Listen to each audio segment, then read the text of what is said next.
Hola a todos y todas, bienvenidos y bienvenidas a mi canal. Trauma en griego significa ruptura, herida. En el autismo es muy común, lamentable y trágicamente, el trauma.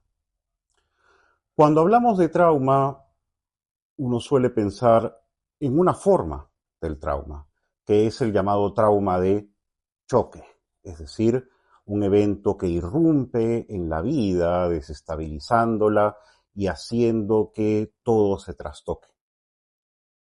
Un accidente, un desastre natural, la guerra, una violación, etcétera, etcétera. Pero esa es una forma de trauma, que evidentemente podría ocurrirle a una persona autista, pero no es la más común. A lo largo del desarrollo de la persona autista, son comunes episodios repetidos y sistemáticos en los cuales vamos desarrollando otro tipo de formas de trauma. Vamos viviendo bajo situaciones de estrés y de amenaza constante que van complejizando nuestra vida hasta desembocar en formas traumáticas. El primero de ellos es el llamado trauma sensorial.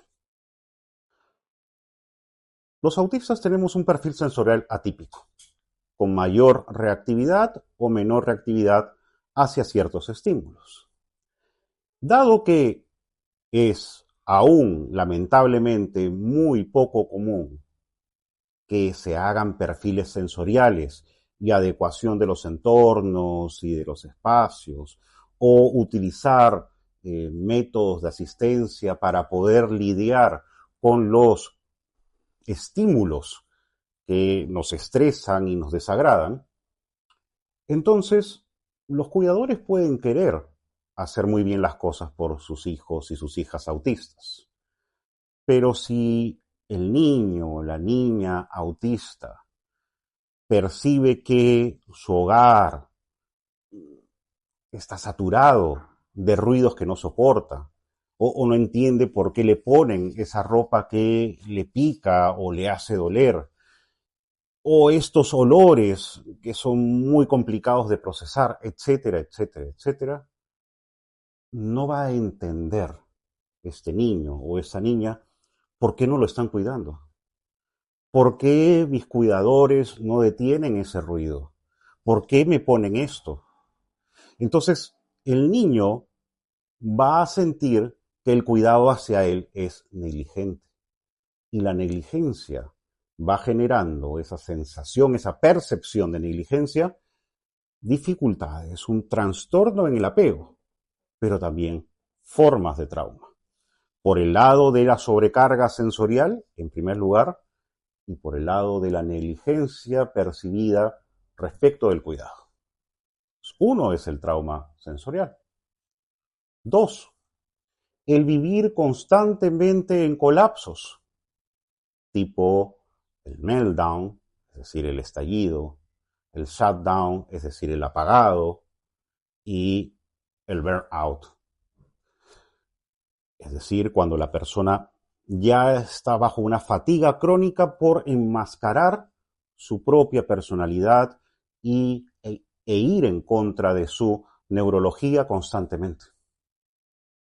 Entonces, no solamente es lo sensorial, sino lo cognitivo, ¿no? No poder procesar la información como nos es más cómodo, no tener más tiempo para hacerlo, ser sacados de nuestras rutinas continuamente, que no haya un tiempo de transición entre las actividades, que las cosas no sean predecibles. Generan sobrecarga. Que no se entienda nuestra manera de dar afecto o de interactuar o de interesarnos por los otros y que nuestra forma de empatía sea infravalorada, también genera un malestar profundo. Y entonces vivir entre estallidos del meltdown, entre el apagado del shutdown, entre la fatiga crónica por todo esto, genera formas de trauma también. El trauma social. Desde que somos niños, la interacción es difícil. No solamente porque no entendemos las habilidades sociales neurotípicas, sino porque no se validan nuestras formas de interacción. Tenemos maneras de aproximarnos a los otros a través de nuestros intereses, a través del juego en paralelo, dando regalos inusuales, compartiendo la información de las cosas que nos interesan de una manera apasionada, etcétera, etcétera. No hay lugar para estas formas de interacción. Y no solamente eso, sino que se nos excluye sistemáticamente o se nos acosa de diversas formas. El bullying es algo usual, el ostracismo, la exclusión. Y esto va generando también un estrés cronificado, invalidación cronificada que a la larga trae formas de trauma. La interacción social también. Y esto deviene, en general, todas estas acumulaciones en el llamado trastorno de estrés postraumático complejo. No solamente tiene que haber un choque que desestabilice la vida para formar un trauma, sino estos eventos, estos episodios que generan sistemáticamente a lo largo del desarrollo estrés, cansancio, fatiga, dolor, malestar, van formando un trauma hasta que la persona ya no puede más. Y si en el trastorno de estrés postraumático, debido a un trauma de choque, la figura que suele ser la que acompaña como manifestación, que es el flashback, en el trastorno de estrés postraumático complejo es un flashback, pero no de imágenes, no son recuerdos que vienen a la mente necesariamente y que aturden, puede haberlo sí, pero sobre todo es el llamado flashback emocional. El sentirse mal, el sentirse deprimido, el sentirse ansioso, sin saber por qué. Una emoción que invade de malestar afectivo, psíquico, y que hace que la vida cotidiana pierda color, pierda esencia, y la persona se sienta desesperanzada. También un temor constante a vincularse con los demás, porque genera el trauma complejo dificultades de apego, dificultades de interacción, porque la confianza en la vida se ha perdido, porque tenemos que estar hipervigilantes frente a cualquier posibilidad de amenaza o de peligro. Y cuando existe una forma de trauma complejo, casi siempre uno está a la defensiva, en una posición de lucha, de huida o de parálisis, sin poder interactuar adecuadamente.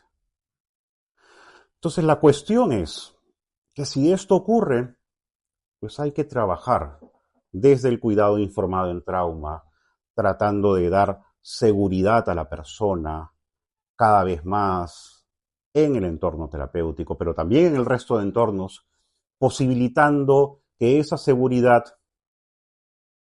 haga que la persona pueda recobrar la confianza en la vida. Pero esto es a lo que no deberíamos llegar. No debería darse una forma de trauma complejo. Deberíamos poder prevenirlo. Y está en ustedes, quienes acompañan a personas autistas, siendo cuidadores, siendo maestros, familiares, etcétera, etcétera, prevenir el trauma sensorial. Un perfil sensorial y poder hacer las adecuaciones pertinentes. Prevenir el trauma social. Convivencia, respeto en las escuelas, tanto desde los maestros hacia los compañeros. Prevenir los colapsos, mediante lo que ya dijimos, un perfil sensorial y las adecuaciones, pero también el respeto a la manera de procesar cognitiva y afectivamente de cada autista. Que los episodios de colapso sean excepciones y no reglas constantes en nuestra vida. Haciendo estas tres cosas, podremos prevenir la formación de trauma complejo. Aquí se trata sí de dar soluciones para quienes ya lo presentan, y es muy raro que un autista llegue a la vida adulta sin alguna forma de trauma, pero sobre todo poder prevenir y hacer que ninguna persona autista pueda desarrollar o desarrolle formas de trauma que, como estamos explicando, son enteramente previsibles. Podemos hacer las cosas de tal manera que esto no ocurra. Prevenir el trauma es la clave principal y que debería ser de urgencia en todos los aspectos, en todos los entornos sociales donde se encuentra una persona autista. Entonces, prevengamos el trauma sensorial, el trauma social, el trauma complejo. Afirmemos la vida autista. Eso es lo que quería conversar con ustedes el día de hoy y con ustedes será la próxima semana.